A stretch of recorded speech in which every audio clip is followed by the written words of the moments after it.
বাংলাদেশে যারা গৃহকর্মী হিসেবে কাজ করে তাদের বাধ্যতামূলক নিবন্ধনের ব্যাপারে ব্যবস্থা নেওয়ার জন্য আমরা আজকে রিটটি ফাইল করেছি শুধু। এবং বাংলাদেশে এক্সিস্টিং একটা আইন আছে, সেটা হচ্ছে ডোমেস্টিক সার্ভেন্ট রেজিস্ট্রেশন অর্ডিন্যান্স, এটা 1961-এ করা হয়েছিল।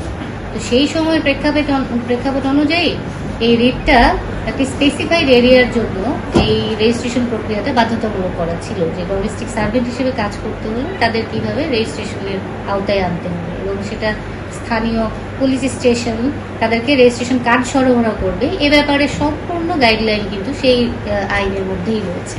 কিন্তু এই 2026-এ এসে আমরা কিন্তু এই আইনটার সেই রকম কোনো প্রয়োগ আমরা দেখতে পাইনি। তো সে কারণে আমরা আজকে যে পিআরএলটা ফাইল করেছি রিসেন্ট কিছু ঘটনাতে ইন্সপায়ার্ড হয়ে, এবং মোহাম্মদপুরে যে ডাবল মার্ডার কেসটা, যে মা মেয়েকে নৃশংসভাবে একজন গৃহকর্মী যে খুন করলো, আর পরবর্তীতে উত্তরাতে একজন বয়বৃদ্ধ কাপল তাদেরকে ওভারডোজ, ড্রাগের ওভারডোজ, স্লিপিং পিল খাইয়ে একজন সেই গৃহকর্তা উনি বেঁচে আছেন, ওনার ওয়াইফ মারা যান এবং কিছু জুয়েলারি লুট হয়ে যায়।